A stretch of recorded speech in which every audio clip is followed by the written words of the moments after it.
आप लोगों से एक स्पेशल अपील करनी है। आज के दिन में वकील साहब से हमारी बात हुई, तो मैं फ़ोन तो इसलिए किया था वकील साहब को, मैंने ही किया था फ़ोन कि इस मुद्दे पर मैं चर्चा कर सकूं कि मतलब जो कंडीशन हम लोग सोच रहे हैं वो कंडीशन नहीं बन पा रही है। तो उस कंडीशन में मतलब लूज कंडीशन में ही अपने सिस्टम को कैसे बनाया जा सके, मैं इस पे चर्चा करना चाहता था। लेकिन वकील साहब से मैं ये कह पाता, वकील साहब ने अपने तरफ से ही बोलना शुरू कर दिया। और वकील साहब मुझे लग रहा है कि मतलब इस केस को लेके काफ़ी उत्साहित हैं और वो बड़ी तैयारी में लगे हुए हैं, और वो ऑटोमेटिकली सारी चीज़ें मुझे बताने लगे।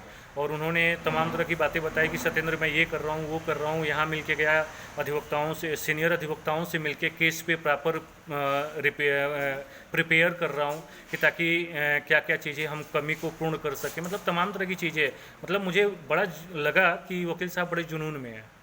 तो उस वक्त मतलब वो बिल्कुल खुश थे कि इस केस को, और वो वकील साहब कह रहे थे किसी भी तरीके से आयोग को धूल चटा देना है। और उनकी इतनी खुशी देखकर मेरे अंदर ये हिम्मत नहीं हुई कि मैं ये कह पाऊँ कि लोग साथ नहीं दे रहे हैं। अगर गलती से भी मैं अगर ये बात कह देता कि वकील साहब हम लोगों के साथ ये स्थिति है और कंडीशन यहाँ ख़राब है, तो वकील, सबसे पहले वकील का मनोबल टूट जाता। दूसरी बात, वो भाग भाग कर जो इतना प्रॉपर तैयारी कर रहे हैं वो ना करेंगे। और तीसरी समस्या खड़ी हो जाएगी कि वकील अगर शायद इस बार भड़क गए, कई बार भड़कने के बाद कई बार मना लेना, और इस बार वकील अगर शायद भड़क गया तो मुझे नहीं लगता कि हम लोग वकील को मना पाएंगे, और जस का तस केस पड़ जाएगा और माननीय कोर्ट में वो सुनवाई हो जाएगी। क्योंकि अपना वकील सिर्फ वहीं तक फ़र्ज निभा सकता है जहाँ तक निभाया जा सकता है। तो इन सब चीज़ों पे थोड़ा सा आप लोग भी अमल करिए। मतलब वकील, पता है, कोई वकील, देखिए, एक तो कोई वकील अगर केस जीता नहीं होता तो वो चाहता है कि मैं केस को जीत लूँ।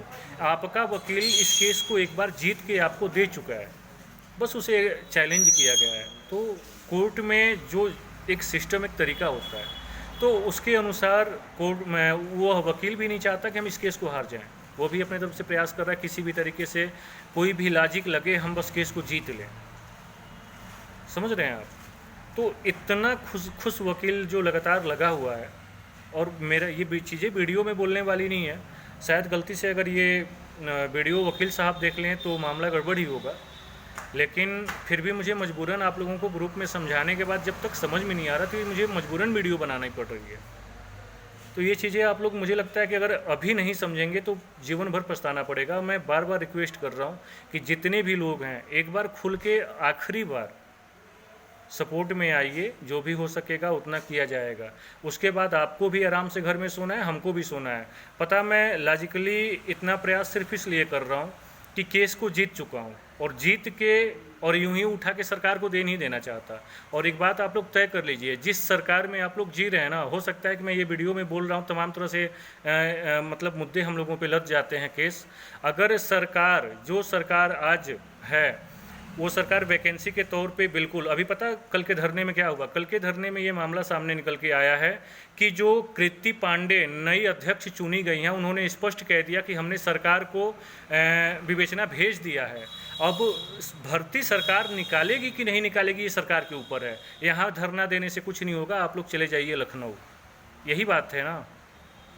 और ये सरकार आपको वैकेंसी देगी नहीं देगी, सरकार क्या कर रही है स्पष्ट दिख रहा है। जो केस आप जीत चुके हैं उस पर आपको चैलेंज करके इलाहाबाद हाई कोर्ट में फंसा दिया गया। वहाँ आप लोग उम्मीद रखते हैं कि बस यूं ही मौका मिल जाएगा। मुझे नहीं लगता मौका मिलेगा। अभी से सतर्क हो जाइए, बाद में पछताने से बेहतर है कि अभी जग जाइए। 2 दिन का समय बचा हुआ है, लगिए, लग के इसमें लगा जाए। धन्यवाद।